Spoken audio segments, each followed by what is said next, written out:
ya kan? Tapi sayangnya setiap kali Riko ini ketemu sama mereka, tetangga-tetangga ini langsung ketakutan dan pergi menjauhi Riko. Nah ternyata kabar soal Riko yang melanggar pantangan desa dengan pulang di hari Rabu malam ini kan udah tersebar kemana-mana rupanya, Warga ini tahu betul kalau ada orang yang melanggar peraturan itu pasti akan diikuti oleh sosok yang menyamar jadi dia. Alhasil setiap kali papasan sama Riko, warga ini jadi bingung. Ini betulan Riko apa bukan nih? Ini sosok jadi-jadian itu jangan-jangan nih. Kayak gitu. Nah karena mereka nggak bisa ngebedain mana Riko yang asli dan mana Riko yang jadi-jadian. Makanya mereka pun memilih untuk pergi. Kalau Riko ada mereka ngejauh gitu loh, Ya kalau misalnya Riko betulan. Kalau misalnya Riko jadi-jadian gimana? Mereka kan juga takut. Nah sikap tetangga-tetangganya nih bikin Riko down. Riko sampai nggak mood makan. Dia agak susah tidur. Dan beberapa hari kemudian Riko langsung sakit. Nah sejak Riko sakit, suasana di rumah tuh jadi kerasa macam berat kali. Macam dingin kali gitu, Tapi untungnya kondisi bapak berangsur-angsur baik. Pak Kadesnya membaik. Sehingga gantian bapak yang jadi malah ngerawat Riko. Nah setelah seminggu sakit, kondisi Riko belum juga membaik, Bapak sama ibu sampai ikut itu nemenin Riko tidur di kamarnya juga. Nah sampailah pada suatu malam, pas Riko ini kebangun, dia ngeliat mamanya lagi tidur satu kasur sama dia. Sedangkan bapak tidur di kasur yang berbeda sambil memeluk senjata tradisional Kalimantan. Bapak ada macam standby gitu loh, Nah di situ Riko ngebangunin mamanya karena dia mau minta tolong diantar ke kamar mandi. Dia mau buang air kecil, Nah karena tubuhnya Riko ini masih lemas, mamanya tuh udah bangun, dipapahnya lah Riko ini pelan-pelan ke kamar mandi kan. Di saat yang sama, bapak yang tadi masih tidur ikutan kebangun nih, Lalu dari kan bangun mereka bertiga mau nganterin. Bapak kebangun bentar. Tiba-tiba mereka bertiga dengar ada suara ketukan di depan pintu utama.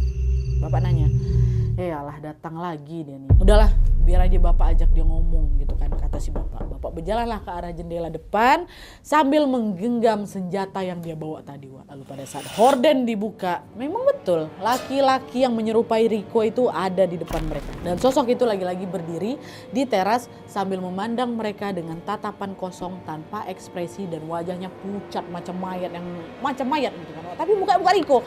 Nah lihat sosok itu, Riko kan ada di situ juga. Riko nge-freeze lagi, udah kata ibu, tundukin kepalamu, jangan balas tatapan dia lagi, udah dia bukan kamu, tunduk.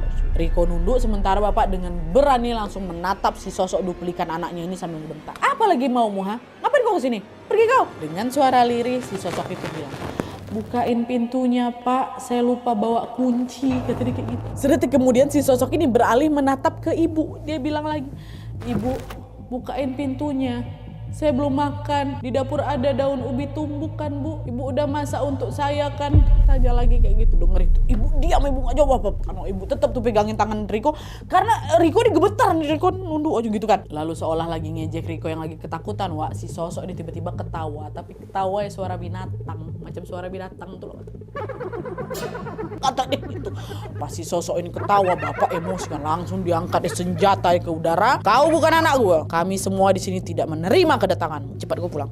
Pulang kau kasal kau, kata si bapak gitu kan. Dan sosok itu bilang lagi, aku cuma mau pulang pak, bukain pintunya, aku mau pulang, kata gitu. Tanpa mengatakan apa-apa, ibu langsung tutup horden sama ibu ya kan. Ibu langsung ngajak bapak sama si Riko, udah pak, balik aja ke kamar, biarin aja dia kayak gitu. Gak jadi ke kamar mandi, masuklah lagi. Sepanjang malam itu mereka cuma berdiam di kamar bertiga sambil terus berdoa. Tapi di sisi lain, teror dari sosok menyeramkan tuh gak hilang gitu aja. Waktu mereka masuk bukannya dia diam, semalaman itu mereka dengar ada suara langkah kaki yang ngelilingin pekarangan rumah mereka. Gak cuma di luar, suara tuh udah masuk ke dalam rumah. Karena kedengeran dia lagi jalan mondar-mandir dari jendela ke pintu, nanti dari pintu ke dapur, terus sesekali jalan berhenti tepat di depan kamarnya Riko. Sosok tuh yang kedengeran langkahnya aja, dia gak ngomong apa-apa. Tapi mereka bisa dengar suara helaan nafasnya si sosok tuh dari dalam. Mereka baca doa kayak gitu, ya Allah.